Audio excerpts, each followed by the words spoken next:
እንዴት እንጸልይ? አሁን ጸሎት ማለት ትርጉሙ ጸሎት ማለት ተናግሮ ምስለ እግዚአብሔር ጸሎት ማለት ከእግዚአብሔር ጋር መነጋገር ነው። ከእግዚአብሔር ጋር መነጋገር ማለት ነው። ስለዚህ እንዴት እንጸልይ ስንል አንድ 10 ነጥቦችን አንስተን ከመጽሐፍ ቅዱስ ጥቅስ መነሻ ያደረግን እንጨርሳለን። የትምህርታችን ርዕስ እንዴት እንጸልይ ነው። እንግዲህ መጀመሪያ በእምነት ነው የምንጸልየው። እንዴት እንጸልይ ስንል በእምነት በዚህ በዕብራውያን መልእክቱ ቅዱስ ጳውሎስ ለዕብራውያን በጻፈላቸው መልእክቱ ምዕራፍ 11 ቁጥር 6 ላይ እንዲህ ይላል፣ ያለ እምነትም እግዚአብሔርን ደስ ማሰኘት አይቻልም። ያለ እምነት እግዚአብሔርን ደስ ማሰኘት አይቻልም። ወደ እግዚአብሔር የሚቀርብ ሰው አስቀድሞ እግዚአብሔር እንዳለ ለሚሹትም ዋጋ እንደሚሰጣቸው ሊያምን ይገባዋል። አሁን ያለ እምነት እግዚአብሔርን ደስ ማሰኘት አይቻልም። አንድ ሰው ለጸሎት ሲቆም በእምነት ነው። እምነቱ ጸሎቱን እግዚአብሔር እንደሚቀበለት በማመን በእግዚአብሔር ፊት ጥያቄ ጠይቆ መልስ እንደሚያገኝ በማመን ዓለማትን ፈጥሮ የሚገዛ እግዚአብሔር ለሚለምኑትም ለሚሹትም ዋጋ እንደሚሰጥ በማመን ነው ሰው ጸልይ የሚቆም። ስለዚህ ስንጸልይ ከእግዚአብሔር የምንቀበለው ነገር እንዳለ ማመን፣ እግዚአብሔር እንደሚሰማን ማመን፣ ለጥያቄያችን መልስ እንደሚሰጥ ማመን። ይህንን አድርገን በእምነት ስንቆም እግዚአብሔር ልመናችን ይሰማል። እምነት መሰረት ነው። እምነት የጎደለው ጸሎት እግዚአብሔር አይደርስም። ምክንያቱም ጥርጥር የሞላበት ሕይወት በአጠቃላይ ማንነታችን ሁሉ የሚያበላሽ ነው ጥርጥር ማለት። ስለዚህ እምነት ትልቅ ነገር ነው። ለጸሎት ስንቆም በእግዚአብሔር ፊት መሆናችን ማሰብ ማመን። ስለዚህ እግዚአብሔር ከሆነ የምንጠይቀው በእሱ ፊት መሆናችን ካመን ራሳችን ህሊናችን ሰብስበን ለቃሉ ማስረከብ የምንጸልየውን ቃል መስማት ያስፈልጋል። ብዙ ጊዜ ጸሎት ላይ ስንቆም እንጸልያለን፣ ስንጀምርና ስንጨርስ እናስታውሳለን፣ መካከል ላይ እንረሳዋለን። እየጸለይን እያለን ልባችን በተለያየ ሀሳብ ይወሰዳል፣ ይማረካል። ስለዚህ ስንጸልይ በፍጹም እምነት በፊት በአምላካችን ፊት እናስበን ህሊናችን ሁሉ ሰብስበን እንቆም። ህሊናችን ሰብስበን መቆም ነው። ስለዚህ በእምነትም ስንቆም የጸሎት ስርዓት አለ። መቼም ዝም ብሎ ሰው ለጸሎት አይነሳም። ያለባበስ ስርዓት አለ። በቤታችን ጠዋት ስንነሳ የግል ጸሎት ሊኖረን ይችላል። ወደ ቤትም ስንመጣ ታጥበን አንገታችን እጃችን ታጥበን የሚገባ ልብስ ንጹህ ልብስ ለብሰን የምንመጣው ሰው ራቁቱን በፊቱ አይቆም፣ በእግዚአብሔር ፊት አይቆም። ለጸሎት ሲነሳ ትምህርተ መስቀል ለብሰን ነጭ ነጠላ ለብሰን ፊታችን እጃችን ታጥበን የምንቆመው። ስለዚህ በእምነት ትልቁ መሰረት እምነት ስለሆነ ማለት ነው። ከዛ በኋላ ደግሞ እንዴት በእምነት ቆመናል፣ በእምነት የምንጸልየው በማን ስም ነው የምንጸልየው ስንል እንዴት እንጸልይ ስንል የምንጸልየው በአምላካችን ስም ነው። ሁልጊዜ የምንማረው የምንሰማው እግዚአብሔር አምላካችን ዘጸዋ ስመ እግዚአብሔር ይድን፣ የእግዚአብሔርን ስም የጠራ ይድናል። ስሙን መጥራት ማለት በጸሎት ነው የምንጠራው። በጸሎት እንጠራዋለን፣ በምስጋና እንጠራዋለን። ተቸግረን በአጋጣሚ በጸሎት ምክንያትም ባይሆን ልንጠራው እንችላለን። ስለዚህ ጌታችን ኢየሱስ ክርስቶስ ለደቀ መዛሙርቱ ሲያስተምራቸው በዮሐንስ ወንጌል ምዕራፍ 16 ቁጥር 23 ላይ እንዲህ ይላል፣ ያን ጊዜም እኔ የምትለምኑኝ አንዳች የለም፣ እውነት እውነት እላችኋለሁ በስሜ አሁን ብትለምኑት ሁሉም ይሰጣችኋል። አሁን በኢየሱስ ስም እንጸልያለን። ኢየሱስ ስንል ሦስቱን አካል ብለን እናስባለን። በሕልውና አንድ ናቸው። ኢየሱስ የምንለው አካል ከሥላሴ አንዱ እግዚአብሔር ወልድ ነው።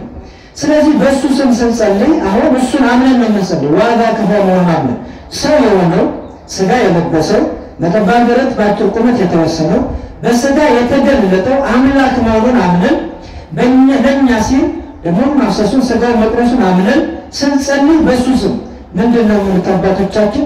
በቅኑ ወልድከ በስቁር ወልድከ በሕያው ወልድከ ብላችሁ ብትጸልዩ እግዚአብሔር ይሰማችኋል። አሁን በስቁር ወልድከ ማለት በተሰቀለው ልጅ፣ በቅኑ ወልድከ ማለት በተቸነከሩ እጆቹ እግሮቹ በተቸነከሩት ልጅ፣ በሕያው ወልድከ ማለት ከአንተ ጋር ሕያው በሆኑ ዘላለማዊ በሆኑ ልጅ ስንላም ወደ አብ ማለት ነው።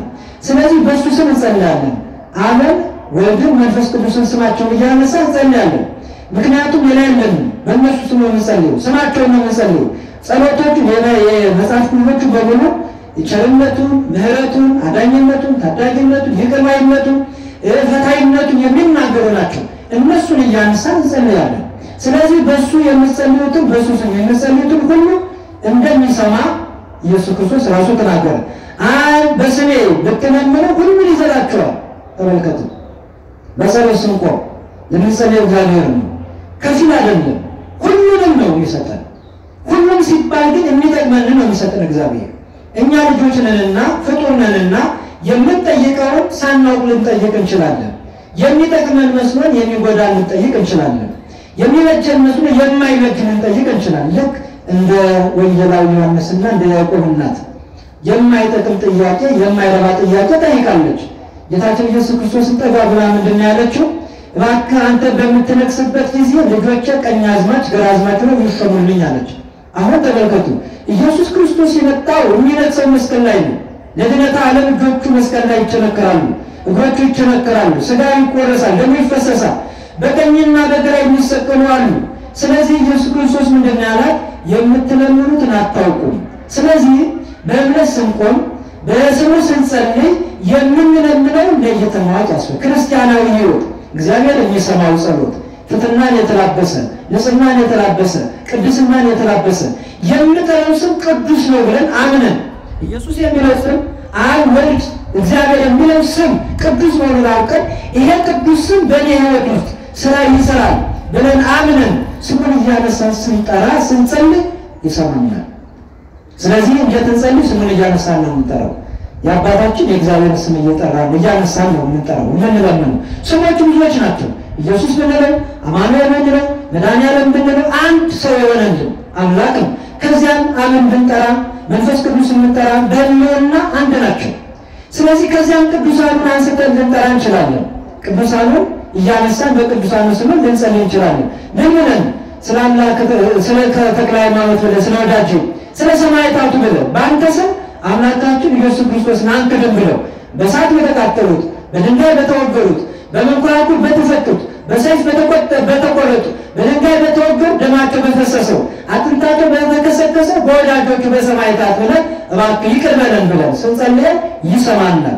ስለዚህ ይህንን ስም እያነሳን ስንጠራ እግዚአብሔር አምላካችን ለእኛ ለልጆቹ የምንጠይቀው መልስ ይሰጣል። ሌላው እንዴት እንጸልይ ብለን ስናስብ እንደ እግዚአብሔር ፈቃድ ነው የምንጸልየው። እንግዲህ በጸሎት ስንቆም እንደ እግዚአብሔር ፈቃድ ነው። ሁልጊዜ ሰው ወደ አንድ ቦታ ሲሄድ የሆነ የሚያሟላው ነገር አለ። ወደ አንድ መስሪያ ቤት ቢሄድ ማመልከቻ ሲጽፍ ወይም ነገር ሲያደርግ አሟልቶ የሚያቀርበው ነገር አለ። ያ የተሟላ ነገር መልስ ያስገኛል። ጥያቄው አግባብ ያለው ጥያቄ ሲሆን፣ ስለዚህ ሁልጊዜ ስንጸልይ እንደ እግዚአብሔር ፈቃድ መጸለይ ያስፈልገናል። በዚህ በአንደኛ ዮሐንስ መልእክት ምዕራፍ 5 ቁጥር 14 ላይ እንዲህ ይላል፣ በእግዚአብሔር ዘንድ ያለችን መወደድ ይህች ናት፣ በፈቃዱ እንደ ፈቃዱ ከእርሱ ዘንድ የምንለምነውን ይሰማናልና። ይህ አዲሱ መጽሐፍ ቅዱስ በስሙ ከእርሱ ዘንድ የምንለምነውን ይሰማናል ይላል። ያኛው የግሪኩ በእንደ ፈቃዱ የምንለምነው ይሰማናል። እንደ ፈቃዱ እንደ እግዚአብሔር ፈቃድ። አሁን የእግዚአብሔር ፈቃድ እንዴት ብለን እንድንጸልይ ነው? ፈቃዱ ምንድን ነው? የእግዚአብሔር ፈቃድ እንዳየናቸው ከላይ መሰረታዊ ነገሮች አይተናል። እምነት በእምነት እንድንጸልይ እግዚአብሔር ፈቃድ ነው። ስሙን እያነሳ እንድንጸልይ እግዚአብሔር ፈቃድ ነው። ከዛም ደግሞ እሱ ፈቃድ ሕሊናችን ሰብስበን ንጽሕናን ይዘን ንጽሕናን ገንዘብ አድርገን ልባችን ባለመሳብ ሳይበተን እንድንጸልይ የእግዚአብሔር ፈቃድ ነው። የእግዚአብሔር ፈቃድ በቤቱ እንድንጸልይ ስሙ በሚጠራበት ለቅድስና በተዘጋጀው ቤት በበለጠ አለመቸን ሲል በቤታችን ልንጸልይ እንችላለን። በቤታችን የጸሎት ቤት ካለ ያ የጸሎት ቤት የተለየ ቤት መሆን አለበት። የጸሎታችን ክፍል የተለየ ነው። የትም ቦታ ላይ ሆነን ልንጸልይ እንችላለን።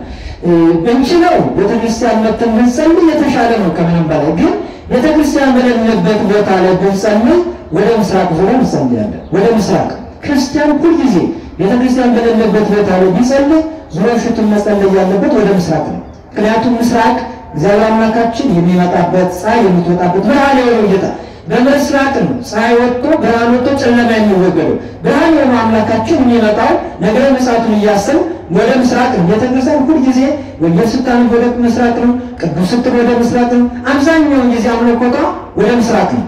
ስለዚህ የትም ቦታ ላይ ሆነን ወደ ቤተ እግዚአብሔር ባይመቸን ባንችል ባጠገባችን ቤተእግዚአብሔር ባይኖር የትም ቦታ ላይ ሆነን ራሳችን ሰብስበን እግዚአብሔር በእኛ እንዳለ ከፊቱ እንደቆም ሆነን አስበን ወደ መስራት ላይ እንጸልያለን። ስለዚህ እንደሱ ፈቃድ ስንጸልይ ይሰማናል። አሁን ብዙ ጊዜ ለጸሎት ስንቆም የእኛን ፈቃድ ይዘን እንቆማለን። ጸሎታችን ተቀባይነት የማይኖረው እንደኛ ፈቃድ እንቆምና የኛ ፈቃድና የእግዚአብሔር ፈቃድ ይለያይና በጣም ትግል እንገጥማለን ከእግዚአብሔር ጋር። ጸሎቴን አልሰማኝም፣ አልተቀበለኝም፣ አላየኝም፣ የታየንን መከራ ብዙ ነገር እንላለን። እንደሰኛ አስተሳሰብ እንደሰኛ አነጋገር ልክ ሰለሰው የምንናገረው እንደዚያ እንናገራለን። እንደሱ ፈቃድ ከጸለይን እኮ ችግር የለም። እግዚአብሔር አያዳላ ሀብታም ደሃይ ጥቁር አረጅም የሆነ ነገር ምክንያት የለም። እግዚአብሔር ለመስማቱ ችግር የለበትም። እግዚአብሔር እኛ በሚገባ ፈቃዱን አሟልተን ንጽሕናን ገንዘብ አድርገን በእምነት ሕሊናችን ሁሉ ሞልቶ እምነታችን ጠንክሮ ያ እምነታችን በተለያየ ምክንያት ሳይዝል ብንቆም እንደ ፈቃዱ ብንቆም እግዚአብሔር አምላካችን የእኛን የልጆችን ልመና ይሰማሉ። ስለዚህ ሁልጊዜ እንደ እግዚአብሔር ፈቃድ ልንጸልይ ያስፈልጋል። ሁሌ እንቅስቃሴያችን የሕይወት እንቅስቃሴያችን ሁሉ እንደሱ ፈቃድ ካልሆነ ከባድ ነው። ዛሬ ብዙ ጊዜ አሁን እንደ እግዚአብሔር ፈቃድ ስንል ሥርዓተ ቤተክርስቲያን እግዚአብሔር ፈቃድ ነው። አሁን ቤተክርስቲያን ቅዳሴዋን ማህሌቷን ጸሎት ነው። አሁን አጠቃላይ ቤተክርስቲያን የሚከናወነው ነገር ሥርዓተ ቅዳሴው አለ፣ ሥርዓተ ማህሌቱ አለ፣ የሰዓታቱ ሥርዓት አለ፣ የስብሐተ ኪዳኑ ሥርዓት አለ፣ የወንጌሉ ሥርዓት አለ። ሁሉም የእግዚአብሔር ፈቃድ ነው።